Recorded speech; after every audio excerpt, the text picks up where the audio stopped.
Moving on, Jules, ikaw ba mahilig kang mag-text? Sobra. As in, lagi ka nagte-text. Hindi mo kaya mabuhay ng walang text. Feeling ko part na siya ng lifestyle natin kasi.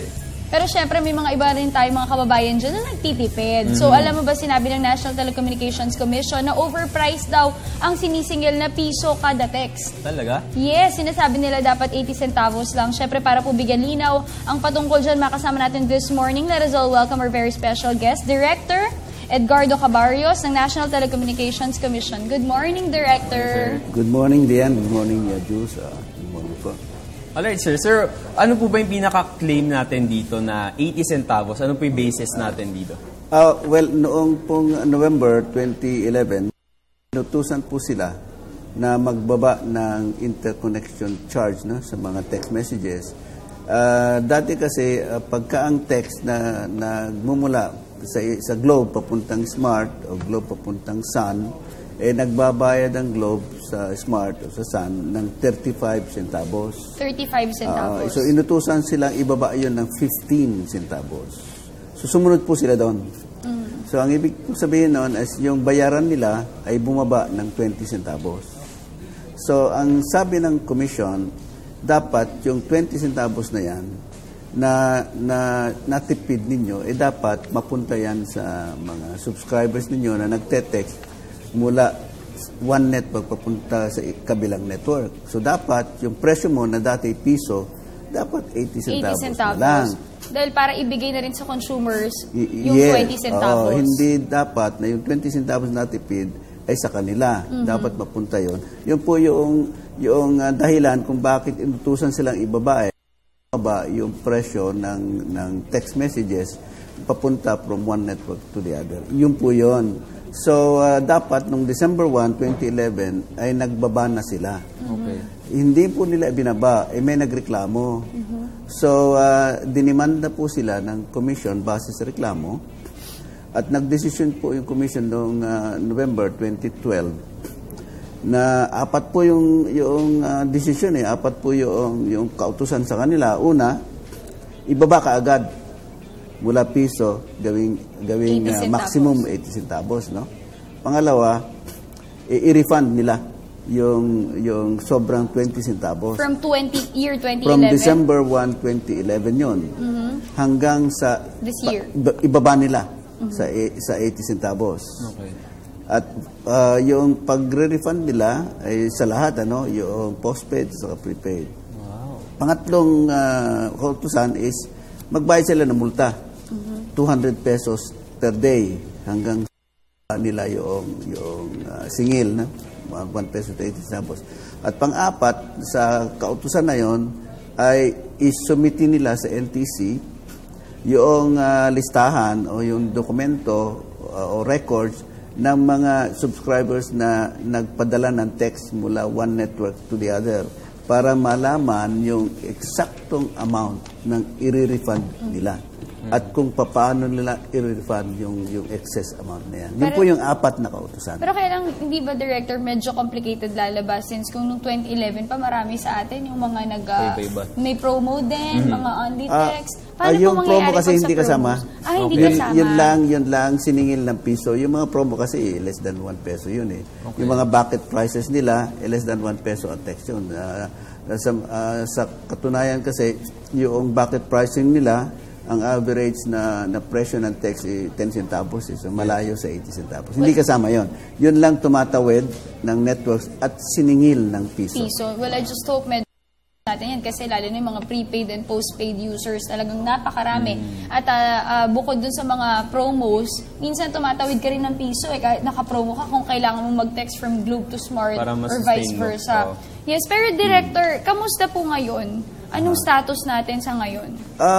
Well, yung order, kasi mula November 2012, nag-files kasi sila ng motion for reconsideration na gusto nilang ibasura ng commission yung naunang order. Okay.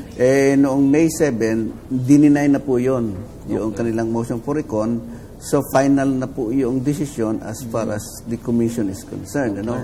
May 8 na receive nila. Mayroon po silang 15 days para po umakyat sa Court of Appeals. Kung hindi ho sila aakyat sa Court of Appeals, ipapatupad na yon after 15 days. Ngayon, kung umakyat sila, baka ma-delay yung implementation noon hanggang sa magdesisyon ang Court of Appeals at kung aabot ng Supreme Court hanggang sa may final Supreme Court. And so, Dayan, medyo malapit na yung 15 days na yun. No? So, abangan natin kung ano yung magiging response nitong mga kumpanya na to. Anyway, sir, yung pinakamahalaga naman talaga na gusto marinig ng mga boss natin dito, paano po gagawin yung refund? Especially for prepaid and postpaid users? Yung postpaid, madali. Kasi identified yung mga subscribers. Yes. So, yung mga active na postpaid, pwedeng ang gawin nila ay ibawas dun sa monthly bill. Kasi, halimbawa, ang refund mo ay 200 pesos. Ang bill sa'yo 1,000 pesos. So, 800 na lang ang babayaran mo. So, yun ang refund. Pagka hindi na active yung postpaid, identify naman kung sino sila at may address. So, pwedeng ipadala yung refund doon sa tao at sa address na naka-register doon sa kanyang subscription. No? Ang prepaid naman, hindi identified yung subscriber no kasi hindi naman nakrehistro, no? Ipapadala yung refund through yung load Pag sa SIM. nag-load. Sasabihin sa SIM card owner na yan na itong load na to pinadala sa iyo, refund yan. So alam nung kwan. Ang problema yung hindi na active na SIM card. Kasi I hope they still get to track yung duration ng 2011 to... Yes, kasi nasa alituntunin din ng komisyon na pagka kasi itong mga records na to dapat nasa kanila at wag nilang itapon ng 4 months, no? Maliban lang kung mayroong reklamo.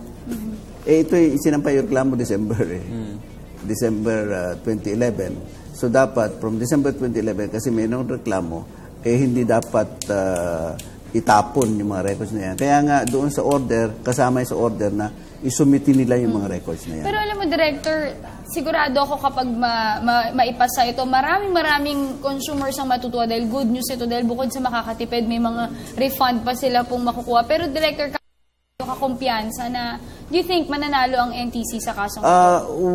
Pinag-aralan po ng maigi ng ating legal team yung kaso, kaya medyo natagalan po yung pag-resolve ng motion for recall, no? Para po makasiguro na yung tsansa para manalo sa Court of Appeals kung iakyat at sa Supreme Court kung aabot doon ay mataas po ang tsansang manalo ang NTC. So talagang pinag-aralan po ng gusto ng aming legal team. And if ever manalo, by December, start na po ito na 2014? Well, depende po sa, kung iakyat po nila sa Court of Appeals, depende po sa desisyon, no? Okay. Kung ano yung nakasaad doon, yun po ang susundin. Okay. Sir, sa ngayon po ba meron ng, well, kanina po nabanggit nyo na po yung status, no? Pero sa ngayon, since may 15 days nga sila before bringing this up to the Court of Appeals, meron na po ba tayong initial response from the telco or tapos ano po yung magiging hakbang ng NTC if ever na tumanggi po sila? Well, pagkaalam natin is, sabi na pinag-aaralan nila yung order ng commission, no? So ang ibig sabihin noon, pwedeng aakyat sila at pwedeng hindi na rin sila umakyat. So, ina-evaluate nila yung kanilang option, no? Kung anong best option for them. Aakyat ba sila o hindi na. Alright, Director. Ngayon naman bukod po sa mga pag-aaral ng NTC sa tamang presyo ng text message, ano naman po yung iba pa po yung pinagtutuunan ng pansin sa ngayon? Well, ngayon, kasi ang trend kasi ng services ngayon is papuntang data services. Yun ang trend, ano? Marami na kasing nag-access sa internet.